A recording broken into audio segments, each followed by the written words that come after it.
La media de tecnificación en indicadores está en un 5% aproximadamente. De todo el potencial, la media que nosotros tenemos analizada está en un 5%. Cuando vemos la diferencia entre el interior de Andalucía y la Costa del Sol y Marbella, Marbella ya está llegando a promociones con un 50%. ¿Por qué? Porque se ha empezado desde el diseño.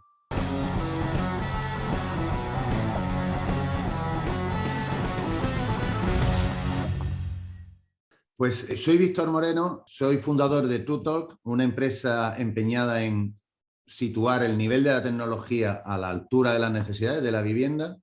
Soy profesor en la universidad y un gran defensor de todos estos cambios. Y amigo de Alfred, ya me considero amigo tuyo. ¿Por qué ves que es imprescindible la tecnología en el hogar? Porque se habla mal de la tecnología en la edificación.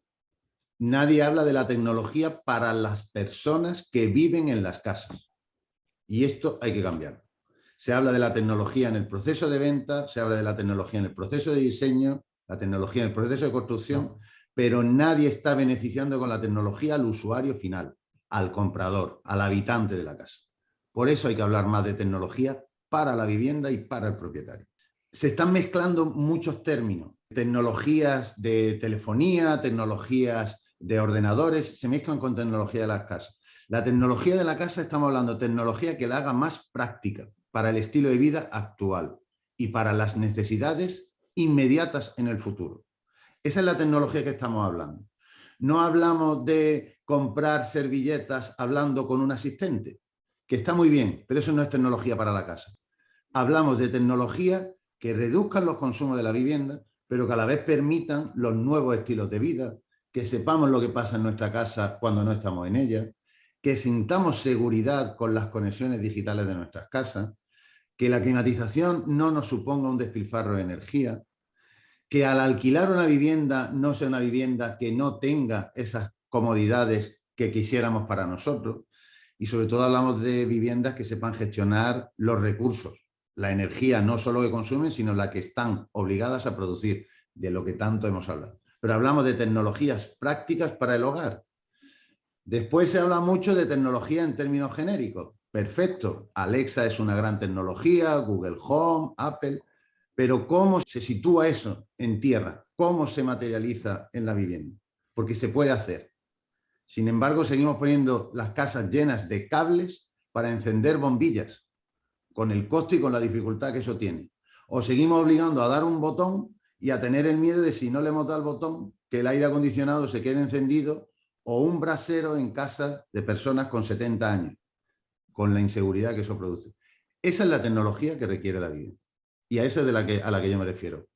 Primero, en mi interés empresarial, como profesor en una escuela de arquitectura y también como ciudadano. Nos merecemos mejores viviendas, sin duda. ¿Cómo de lejos están a que esté a un nivel óptimo? Están súper lejos, far, far away, muy lejos. Tan solo cumplen el mínimo de la normativa. Y sobre todo lo que me parece más peligroso para el sector inmobiliario. Están utilizando la terminología, las palabras de la tecnología, sin que luego exista en sus productos. Hablan de los edificios más inteligentes de Europa, las primeras viviendas smart home del mundo, las primeras aplicaciones, y generan una expectativa en los clientes. Y luego esas no se cumplen. Y eso a mí me parece, en español le decimos tirar piedras a nuestro tejado, porque es hacer un poco de ruido comunicativo para que luego el cliente sienta una gran frustración y sienta rechazo hacia la tecnología. Están muy lejos las promociones actuales. Tengo entendido que la normativa va a cambiar. Sí. En tu pregunta de qué tecnología hablamos, generalmente identificamos tecnología solo con software, ¿no? Con aplicaciones, con programas. La tecnología también es física. Un panel fotovoltaico es tecnología, una batería de almacenamiento es tecnología, un enchufe de carga de un coche eléctrico es tecnología. Ahora mismo la normativa española no es muy amplia, muy alta en esos extremos. Pide poco, digamos. Sabemos porque ya están los borradores circulando y ya está casi la narrativa de la nueva ley del Código Técnico Español de Edificación, pues sabemos que esos niveles se van a elevar solo en obra de nueva construcción. Cuando el sector inmobiliario conoce esa realidad, lo que hace es construir lo máximo posible antes de esa subida del nivel. Pero estoy seguro que al final del año que viene, pues la normativa será más exigente. La pérdida de oportunidad es no utilizarlo como un motor, hacerlo antes de que la ley lo obligue, porque las miles de viviendas que se están vendiendo ahora ya van a salir al mercado y van a tener toda su vida sin esa capacidad. O va a requerir un esfuerzo el adaptarla, ¿no? Un esfuerzo económico para los propietarios. Es importante los procesos de la promoción.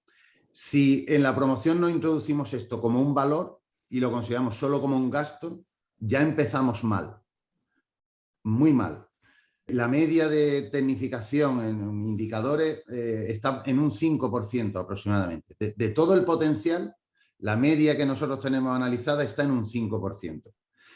Cuando vemos las diferencias entre el interior de Andalucía y la Costa del Sol y Marbella, Marbella ya está llegando a promociones con un 50%.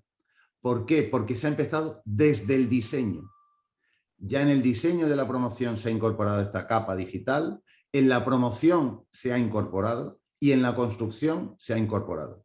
Ya tenemos promociones al 50%. En Sevilla ninguna supera el 25%, para que te haga una idea de la diferencia de mercado. Pero creo que a tu pregunta lo importante es incorporarlo desde el diseño como un valor añadido y como un elemento de revalorización del edificio. No solo en el momento puntual de la venta, sino a lo largo de la vida útil para el cliente. En eso sí tenemos también que educar algo a los compradores. Por eso hay promotoras que están haciendo un trabajo impresionante en ese sentido y promotoras que siguen simplemente trabajando el producto. Nosotros tenemos un punto importante, un punto de inflexión, es cuando tienen ya cerrado el presupuesto de la obra. Tengo un documento, tengo el proyecto del estudio de arquitectura, lo he pasado a la constructora, me han dado un precio y ya he salido al mercado en venta. Es verdad que ahí se limita. ¿Es posible? Sí, pero ya ha salido con unos precios de venta. Mi vivienda va a costar 500.000. Introducir la tecnología a alguien le va a afectar. O tienes que subir el precio de venta o tienes que bajar el margen de beneficio. Aún así, siempre se puede ofrecer de manera opcional, porque los cambios en la obra no repercuten enormemente. Los precios no cambian tanto. Con lo cual, la línea sería, si todavía no tienes, no has salido al mercado, aunque tenga el proyecto, es fácil introducirlo. Si ya has salido al mercado toda tu política de comunicación, todos tus precios, es posible, pero va a necesitar más intensidad. Y si ya está todo vendido, a ningún promotor le interesa mejorar el producto. Eso ya lo sabemos, aunque el cliente se viese beneficiado. Es algo que nos puede sorprender, ¿no? Pero es así, yo lo entiendo porque la promoción es compleja. Pero ese sería un poco el punto de inflexión y los dos escenarios, antes y después de cerrar el precio. ¿Y esto es algo que debería estar liderando la promotora misma o los arquitectos con los que trabajan? ¿O por dónde cae esto? Yo creo que la promotora, sinceramente, el arquitecto español asume muchísimas más responsabilidades de las que pensamos. Sobre todo el mercado extranjero no conoce la estructura legal de España. La arquitectura en España asume muchas más responsabilidades que en otros lugares. Asumimos responsabilidades de ingenieros civiles, de instalaciones, de estructuras eléctricas, climatización, muy amplias, mucho más. Con lo cual yo creo que cargar a la arquitectura con otra obligación, sin reconocimiento de honorario además, no sería justo por parte de nadie. No se puede dejar a los estudios de arquitectura esa obligación y no se puede dejar a los instaladores de las instalaciones convencionales. Preguntarle al electricista, preguntarle al fontanero, preguntarle a los oficios clásicos es ganas de encontrar una negativa. Hay gente que está entendiendo este cambio y sobre todo el mercado extranjero, Estados Unidos, Inglaterra, el norte de Europa, es ya mucho más natural. Hay muchos ejemplos de promociones que lo incorporan, facilitándoselo a sus clientes.